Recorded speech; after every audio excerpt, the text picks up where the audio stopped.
ఏ కూరగాయ కూర ఏది ఏది వండాలో మీకు తెలియట్లేదా?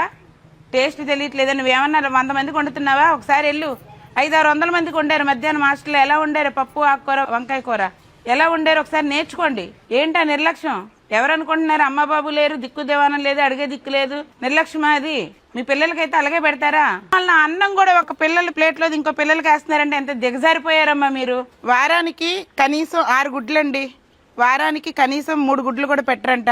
వారానికి సాయంత్రం స్నాక్స్ సేమియా ఉండదంట, కేసరి ఉండదంట, పెట్టరంట. తర్వాత పాలు, ఒక్క ప్యాకెట్ పాలు తీసుకొచ్చి అదే పాలు అదే పెరుగు పెడతారంట. నువ్వు చికెన్ పెట్టట్లేదుగా, వారానికి 3 సార్లు పెడుతున్నావా? తినేవాళ్ళు చెప్పరా? ఏం చెప్పారు వింటావా? రికార్డు ఉంది, వింటావా? నేను వెళ్ళిన తర్వాత పిల్లల్ని చితక్ కొడతారంట. నేను వెళ్ళిన తర్వాత మాట అన్నా గానీ నేను ఎప్పుడు ఇంత కుసంస్కారంగా మాట్లాడలే. నేను ఎంత బాధపడితే ఇలా మాట్లాడుతానో అర్థం చేసుకోండి. ఎదిగే పిల్లలు వాళ్ళు. భయం భక్తి లేకుండా బతికేయకండి. దేవుడికి సమాధానం చెప్పుకోవాలి, మన మనసాక్షి సమాధానం చెప్పుకోవాలి.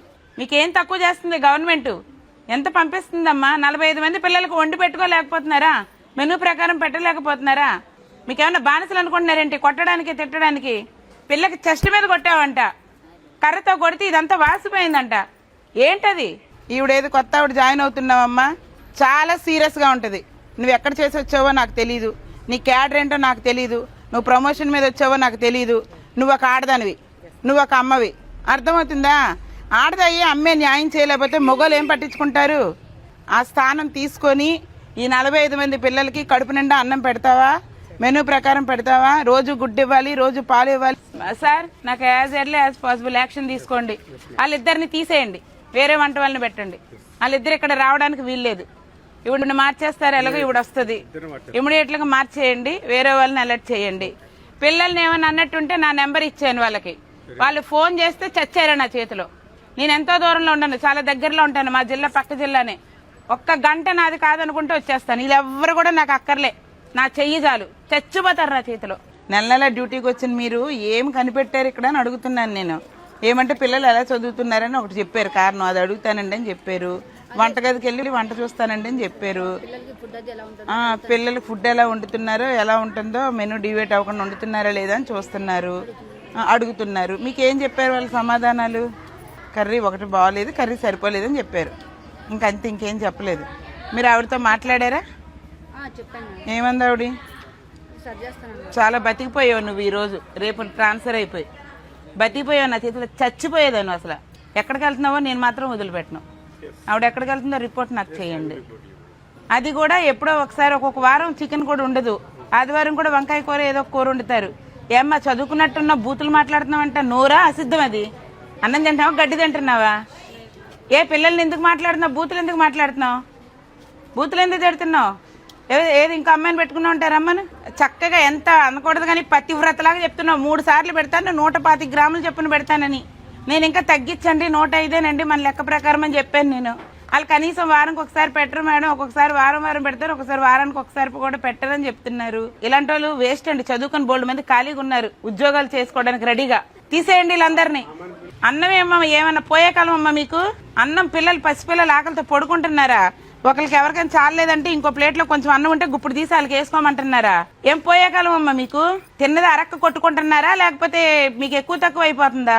కోటా బియ్యం 1 కేజీ 2 కేజీలు ఎక్కువ వేయడానికి ఏం పోయే కాలం అమ్మా మీకు? ఏమ్మా ఎందుకు కొడుతున్నారు పిల్లల్ని అలాగా? 2 జడలు వేసుకుంటే తప్ప? జడ కిందకి వేసుకుంటే తప్ప? ఏమ్మా తప్ప? అన్నం ఒక పిల్లకి చాలకు అడిగితే ఇంకో పిల్లకి ఎవరు మాటలు రాని పిల్ల నక్షత్రతో పని చేయించుకుంటారు, మీరు అంటులు తోమించుకుంటారా? ఎందుకు? మీరు ఎప్పుడు చూసారు? అడిగింది మేడం, అక్క తలకేమనుకొని ఇచ్చాను మేడం. అప్పుడు నన్నే తాలింపు పెట్టమంది మేడం. అంటే మరి అప్పుడు అడిగారా మీరు? అక్క వండి ఇలా ఉంటాయి, ఒకవేళ వాతలా తీసేదంటే ఏమవ్వదు, బాగానే ఉంటది అన్నారు మేడం. అక్క చెడులందరూ అలాగే, తమిళనాడులో అందరూ అలాగే తింటారు, ఏమో అవ్వదో తినొచ్చు అని అంది మేడం. అక్క నూనెకేమో అవ్వదు, 1 థింగ్స్ అవ్వాలి. ఆ రోజు మేడం కంప్లైంట్ చేస్తే మేడం మమ్మల్ని తిట్టారు మేడం. రోజుతో సరే నేను మాట్లాడతాను, అయితే నేను మాట్లాడతాను. ఇవన్నీ గుర్తున్నాయి నాకు, అన్ని మాట్లాడతాను మేడం. నాకు కొంచెం మేడం మొన్న ఎప్పుడో సంవత్సరం వచ్చారు మేడం, టీవీ పెట్టించారు మేడం. అందుకు టీవీ ఒకసారి సౌండ్ పోయింది మేడం, ఆవిడ ఫోన్ కనెక్షన్ చేసుకుంటే ఆవిడ టీచర్ చెప్పి వెళ్ళిపోయింది మేడం. అందుకు మేడం ఫోన్ చేసి అడిగితేనే బాగు చేయించారు మేడం. ఒక ఆంటీ ఇక్కడ కొత్తగా వచ్చింది, వాళ్ళ కొడుకు మా క్లాస్ ఆంటీ. అవన్నీ వచ్చి బాగు చేయించినందుకు 300 అందరు ఇవ్వండి అని మా అమ్మ దగ్గర డబ్బులు తీసుకుంటున్నారు మా దగ్గర డబ్బులు తీసుకుంటున్నారు మేడం. దేనికి ఆంటీలు ఉంచుకోండి తీసుకోండి అంటే ఆంటీలు చేసుకుంటారు మేడం. మీకు పౌడర్లు అవన్నీ ఇస్తున్నారా? సోపులు, పేస్ట్లు? తల్లి ఒక రైమ్ చెప్తారా? రైమ్ చెప్తారా?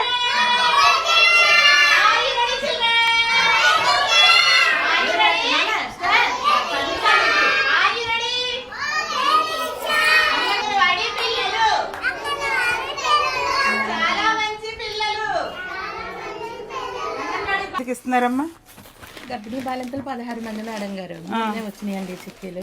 డేట్ చూడమ్మా, ఇది దీని మీద డేట్ ఏమో నాకు కనిపించట్లేదు. ఖర్జూరం ప్యాకెట్ల మీద డేట్ కూడా చూడండి, 16-26. Okay okay. కాదు, మీరు ఇప్పుడు సైగ చేస్తున్నారు. మీరు విజిట్స్ వచ్చినప్పుడు మీరేం చూస్తున్నారు? కాదు, మీరేం చూస్తున్నారు విజిట్స్ వచ్చినప్పుడు?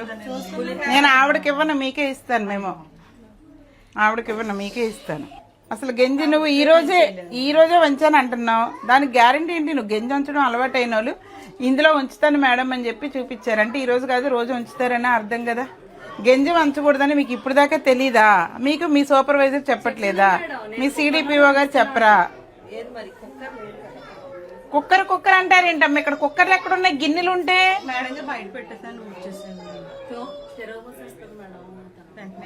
గంజి వంచకూడదు అని నేను నోట్లో ఇల్లు కట్టుకొని చెప్తానే ఉన్నాం. రాష్ట్రం అంతా తిరుగుతానే ఉన్నాం, మేము చెప్తానే ఉన్నాం. అయినా మీరు గంజి ఉంచుతుంటే పిల్లలకి ఏంటి పోషకాలు ఏమిస్తున్నట్టు? చక్కగా ఉండవు, కానీ అందులో బలవర్ధకమైన ఆహారం అంతా నేలపాలే. ఆ గంజి వల్లనే పిల్లలకి బలం. ఒకవేళ ముద్ద అయ్యింది అనుకోమ్మా, మన దగ్గరికి రావడానికి రైస్ సుమారు 4 నెలలు పడుతుంది. 4 నెలల పాత బియ్యం వస్తాయి. ఒకవేళ ఒక నిమిషం ఉండు, ఒకవేళ ముద్ద అయింది అనుకోమ్మా, రేపు పొద్దున కొంచెం ఎసరు తగ్గించు, ఒక నూనె చుక్కేయి అందులో, అర్థమవుతుందా? అప్పుడు నీకు బాగుంటది. లేదు ఎసరు తగ్గిస్తే పలుకు అయింది అనుకో, ఎల్లుండి ఏం చేస్తావు? ఇంకొంచెం ఎసరు పోయి అలాగే ఒక వారం 10 రోజులు ట్రై చేయి. ట్రై చేస్తే 11వ రోజు పర్ఫెక్ట్ అవుతాం. అంతే తప్ప ముద్ద అవుతుందని నువ్వు సొంత నిర్ణయాలు తీసుకుంటే ఎట్లా కుదురుతుంది? పులిహోర రోజు కూడా వార్చకూడదు, ఏ రోజు వార్చకూడదు. అసలు ఏ రోజు గంజి వార్చకూడదు. మనం ఏమన్నా 50 కేజీలు 100 కేజీలు వండుతున్నామా? జస్ట్ ½ కేజీ రైస్, అది కూడా అట్టేసరన్న వండుకోలేకపోతే ఇంకెందుకమ్మా? పులిహోరలో కూడా ఉప్పు పసుపు వేసి కొంచెం ఆయిల్ చొక్కేసి ఉడకబెట్టండి, అన్నం అట్టేసరి పెట్టండి, తర్వాత తాలింపు కలపండి. అర్థమైందా? మీరు గంజి ఉంచారు, నేను అసలు మామూలుగానే మేము ఇచ్చేయాలి. అది మిగతా అంతా బాగుంది కాబట్టి వెళ్ళిపోతున్నాను.